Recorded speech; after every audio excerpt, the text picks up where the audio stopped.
Nunca imaginei que o dia mais feliz da minha vida se transformaria no meu pior pesadelo. Ainda consigo ouvir claramente os risos abafados das minhas primas, sentir o perfume das rosas misturadas com incenso e o aperto sufocante do meu vestido branco. Eu tinha 27 anos e estava prestes a realizar o sonho que carreguei desde criança: ter a família que eu jamais tive dentro da minha própria casa.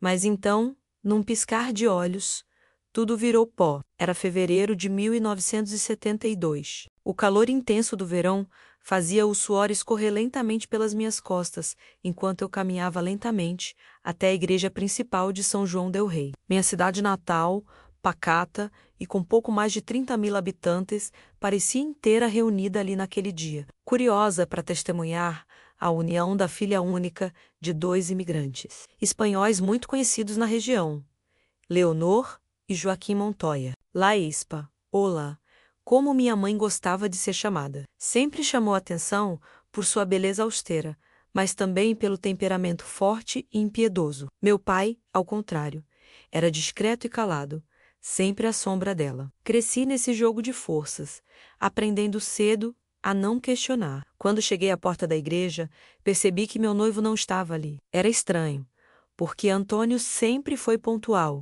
Nervosa, procurei ao redor e percebi a expressão tensa no rosto da minha tia-avó, Carmen, que tentou disfarçar com um sorriso forçado.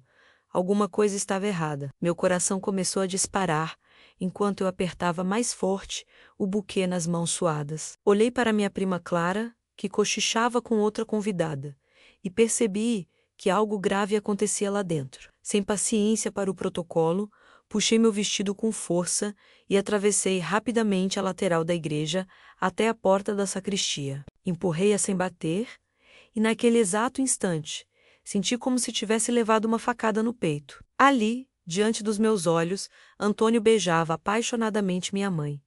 Leonor, eles estavam tão envolvidos que nem perceberam minha presença imediatamente. Fiquei ali parada, imóvel, sentindo o sangue gelar dentro das veias, incapaz de dizer uma única palavra. Quando finalmente notaram minha presença, minha mãe me olhou friamente e disse algo que jamais consegui esquecer.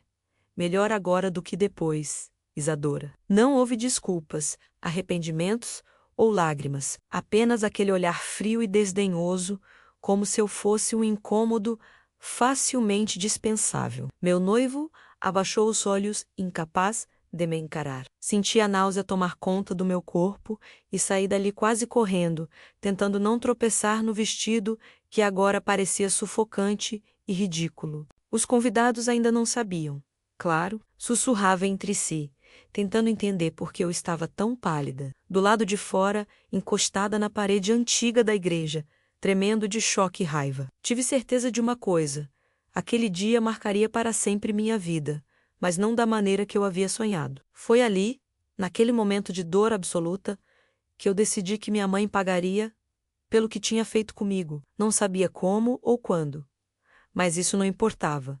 Minha vingança seria paciente, silenciosa e cruel. Porque, como diria anos mais tarde o poeta português Fernando Pessoa, a vingança é um prato que se serve frio, tão frio quanto o silêncio que vem depois. Se você já sentiu na pele a dor da traição ou a crueldade de quem você mais confiava, então sabe exatamente o que eu senti naquele dia. Curta esse vídeo para me ajudar a compartilhar essa história. Prometo que você não vai se arrepender, porque o que eu fiz 50 anos depois vai muito além do que você pode imaginar. Eu ainda consigo sentir o peso daqueles olhares curiosos que me acompanhavam, enquanto deixava para trás a fachada imponente da igreja de pedra, símbolo de tantas outras memórias felizes da minha infância.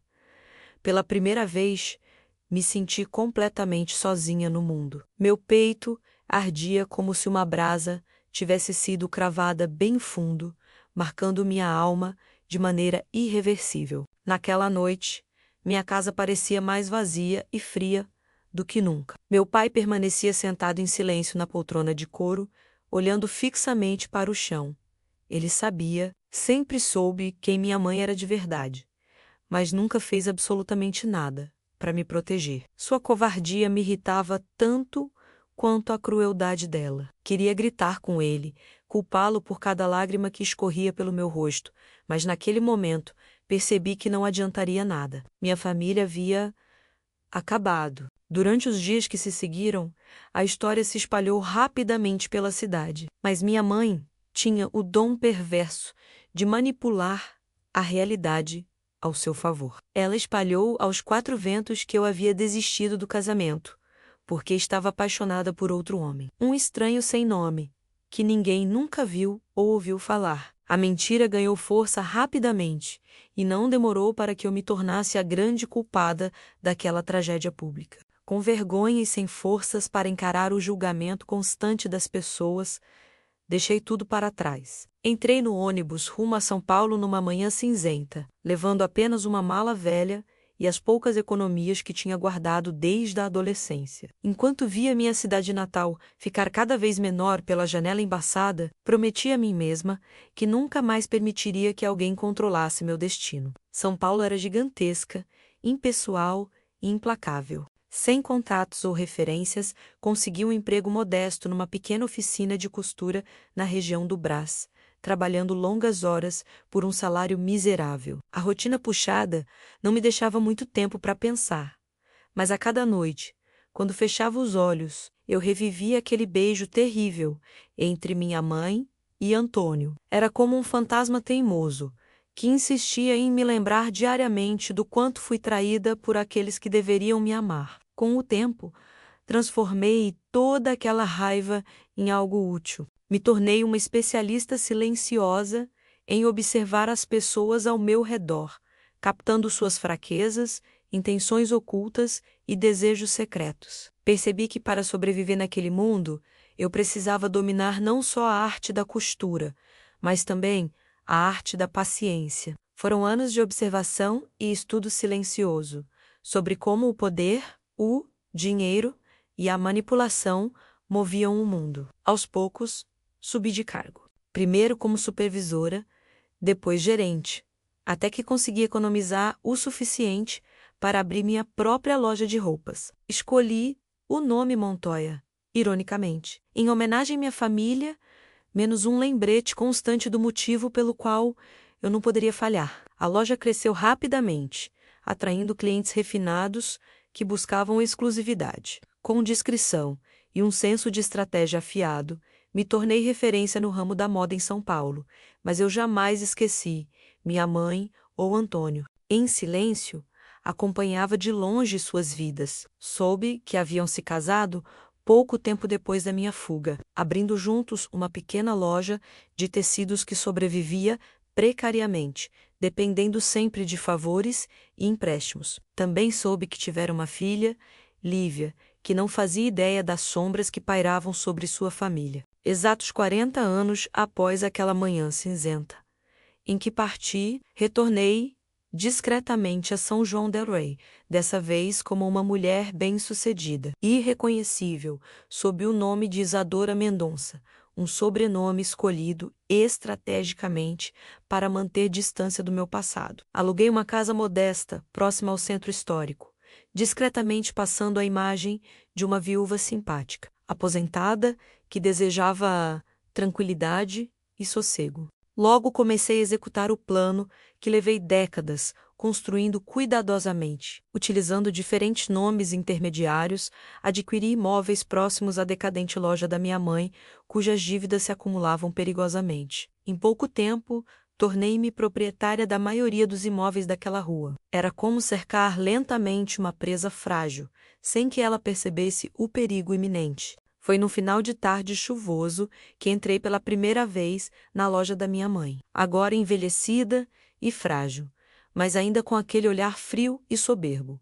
Ela não me reconheceu, me tratou como qualquer outra cliente, tentando manter a arrogância que sempre usou como máscara. Enquanto tocava delicadamente os tecidos gastos nas prateleiras, olhei ao redor e senti algo poderoso despertar dentro de mim. Não havia ódio naquele instante.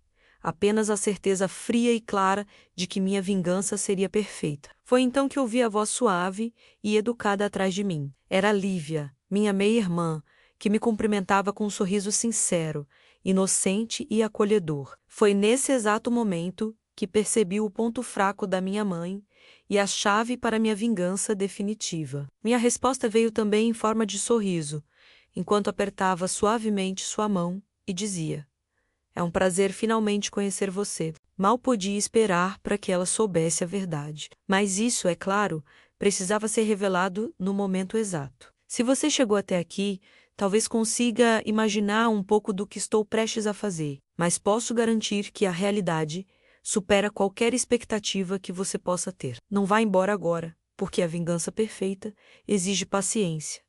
E essa paciência está prestes a ser recompensada da maneira mais surpreendente possível. Liv era diferente de tudo que eu havia imaginado. Esperava uma jovem arrogante, mimada pelos pais, talvez uma cópia exata da minha mãe. Mas em poucos minutos ficou evidente que minha mãe Hermann não herdara a personalidade de Leonor. Ao contrário, havia uma doçura e uma simplicidade em seu jeito de falar e agir, que me intrigaram profundamente. Seria impossível não simpatizar com ela. Aquilo me incomodou, porque percebi rapidamente que Lívia não merecia pagar pelos erros dos pais. Ainda assim, eu estava decidida a seguir com meu plano até o fim. Nas semanas seguintes, tornei-me frequentadora assídua daquela decadente loja de tecidos, sempre adquirindo pequenas peças, apenas como desculpa para manter contato. Minha mãe seguia sem reconhecer a filha que abandonara anos atrás, talvez porque nunca tivesse olhado verdadeiramente para mim. Lívia, porém, parecia encantada com minha companhia e se abria cada vez mais sobre suas inseguranças e sonhos. Ela queria sair dali, queria ter uma vida própria, mas sentia-se presa pela obrigação moral de cuidar dos pais idosos. Aos poucos, percebi nela a mesma inquietação que senti um dia, aquela vontade contida de fugir, de romper correntes invisíveis que prendiam sua felicidade. Cada conversa nossa era um espelho do que vivi na juventude. E, mesmo tentando resistir, comecei a sentir um afeto genuíno por aquela jovem. No entanto, isso não mudava em nada o que eu precisava fazer. Ao contrário, a minha afeição por Lívia apenas fortalecia minha certeza de que a verdadeira punição para minha mãe seria vê-la escolher o meu lado quando descobrisse a verdade. Ao mesmo tempo, dei início ao segundo passo do meu plano. Com os imóveis que comprei ao redor, inaugurei uma elegante boutique, trazendo tecidos e roupas diretamente da capital paulista. O lugar rapidamente se tornou ponto de encontro das mulheres da cidade, que agora desfilavam orgulhosamente pelas ruas com minhas criações. Enquanto a clientela da minha mãe diminuía ainda mais, a minha aumentava exponencialmente. Eu não precisava expor diretamente meu rosto, pois contratei uma equipe eficiente e discreta. Tudo acontecia exatamente como eu planejara, sem que ninguém desconfiasse que a dona misteriosa da boutique fosse eu. Um dia, enquanto almoçava com Lívia num pequeno restaurante no centro histórico, ela desabafou pela primeira vez sobre a situação financeira dos pais. As dívidas eram enormes, quase impossíveis de serem pagas. Ela chorava discretamente, envergonhada pela fragilidade da família. Era um momento que eu havia esperado por décadas. O instante perfeito para começar a revelar a verdade. Existe algo que preciso te contar. Lívia, falei com calma, segurando delicadamente sua mão trêmula sobre a mesa. Algo sobre mim e sobre você, que talvez você ache difícil de acreditar, mas que precisa saber. Ela me olhou confusa, mas com uma confiança nos olhos que apertou meu coração. Respirei fundo antes de continuar. Eu não vim aqui por acaso. Nem conheci você sem querer. Meu nome verdadeiro não é Isadora Mendonça, e sim Isadora Montoya. Sou filha de Leonor, sua mãe, e também sou meia-irmã sua. Lívia ficou imóvel por alguns segundos, olhando-me fixamente como se eu tivesse acabado de lhe roubar o chão sob os pés. Vi uma lágrima silenciosa escorrer pela sua face, enquanto tentava processar o que acabara de ouvir. Tudo o que me falaram sobre você. Ela murmurou lentamente. Sempre disseram que você tinha abandonado a família, que era uma pessoa má. Sim, imagino que sim, respondi, suavemente. Mas a verdade, Lívia, é que fui traída, humilhada e obrigada a fugir. Não abandonei ninguém. Fui expulsa de casa, da cidade, da minha própria história. Ela ficou em silêncio por um momento que pareceu durar uma eternidade. Em seguida, levantou os olhos, agora brilhando com determinação, e me surpreendeu com sua pergunta direta. E por que voltou? Por que está aqui agora, depois de todos esses anos? Minha resposta saiu com clareza e calma, resultado de 50 anos de preparo emocional e psicológico, porque chegou a hora de fazer justiça. E a melhor maneira de punir Leonor por tudo que me fez é oferecer a você uma vida digna, diferente da minha. Você pode continuar aqui, sofrendo ao lado dela, ou pode aceitar a proposta que estou prestes a fazer. Expliquei então que era eu a dona da boutique, que poderia colocá-la como gerente e futura sócia, proporcionando uma oportunidade de independência, estabilidade financeira e liberdade pessoal. Tudo isso, claro, tinha um preço emocional. Escolher entre os pais que sempre aprenderam e a irmã desconhecida que lhe oferecia liberdade. Dei-lhe tempo para pensar. Não queria apressar aquela decisão delicada. Sabia exatamente como era difícil romper com laços familiares, ainda que eles fossem tóxicos e dolorosos, mas estava confiante de que Lívia faria a escolha correta. Era apenas questão de tempo. Naquela noite, enquanto observava a cidade pela janela, lembrei-me novamente daquela frase de Fernando Pessoa sobre vingança e silêncio. Era exatamente isso.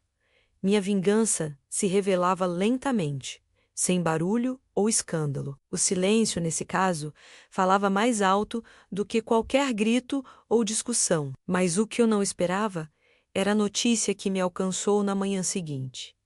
Minha mãe, Leonor, havia passado mal durante a madrugada e estava hospitalizada em estado grave. Parecia uma ironia cruel do destino interromper assim o momento exato que planejei por tantos anos. Não poderia ser daquele jeito. Eu ainda precisava que ela me olhasse nos olhos e entendesse, finalmente, que tinha perdido. Se você chegou até aqui, deve estar tão envolvido quanto eu nessa jornada. Acredite, o destino ainda guarda surpresas para mim, para você e principalmente para minha mãe. O que aconteceu depois disso foi algo que nem eu poderia prever. Se você ainda não é inscrito, aproveite para se inscrever agora e ativar as notificações, porque o desfecho dessa história é algo que você jamais esquecerá. Naquela manhã chuvosa, enquanto o som das gotas batendo na janela preenchia o silêncio desconfortável do meu quarto, senti pela primeira vez em anos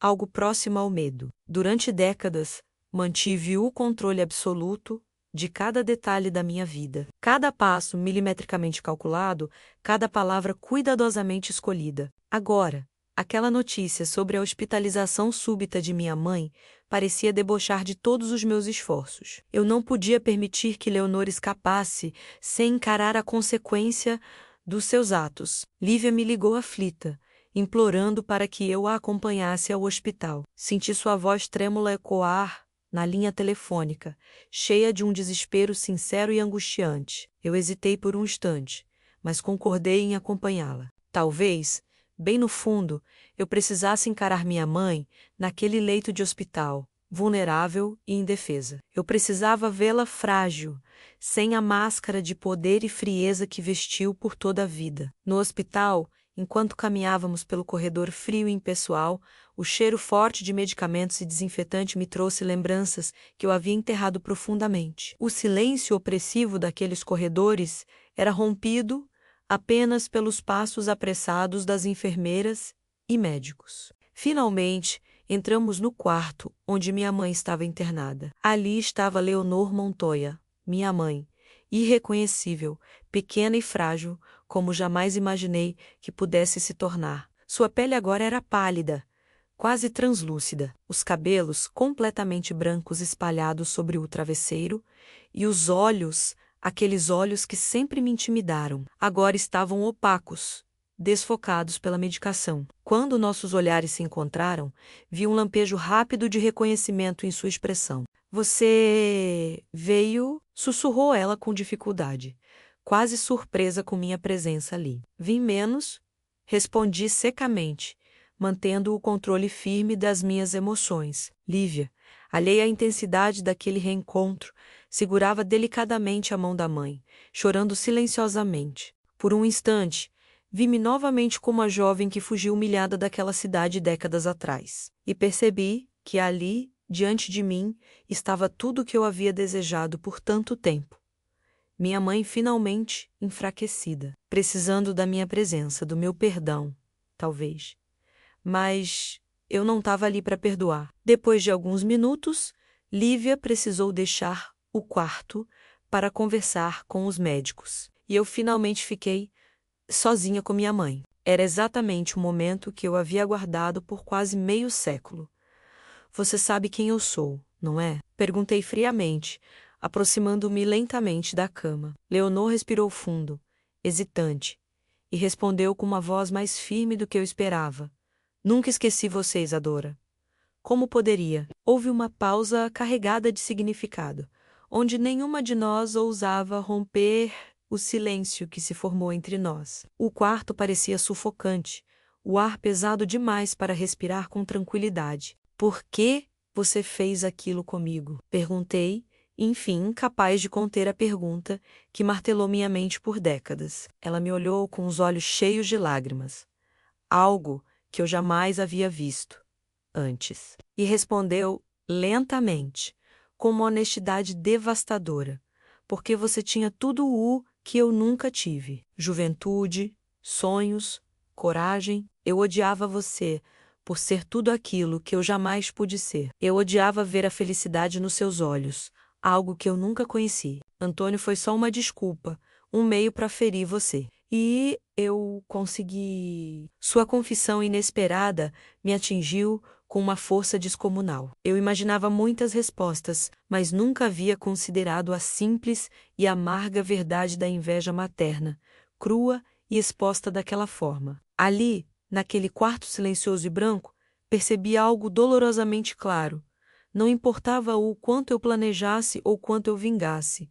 A ferida causada naquele dia jamais seria completamente curada. Antes que pudesse dizer qualquer coisa, Lívia retornou ao quarto, preocupada e alheia ao peso daquele diálogo. Minha mãe fechou os olhos, exausta demais para prosseguir. Saímos do hospital em silêncio, cada uma perdida em seus próprios pensamentos. Nas semanas seguintes, a saúde de Leonor piorou rapidamente. Cada vez mais enfraquecida, não demorou para que ela precisasse de cuidados constantes e eu fiz questão de oferecer toda a ajuda possível, não por compaixão, mas por pura estratégia. Quanto mais ela precisava de mim, mais eu a fazia depender da filha que um dia ela rejeitou. Durante aquele período, ofereci a Lívia a chance de assumir oficialmente a gerência da minha boutique. Ela aceitou, consciente de que isso significaria estabilidade financeira e emocional, um futuro livre das sombras que a cercavam. Minha mãe,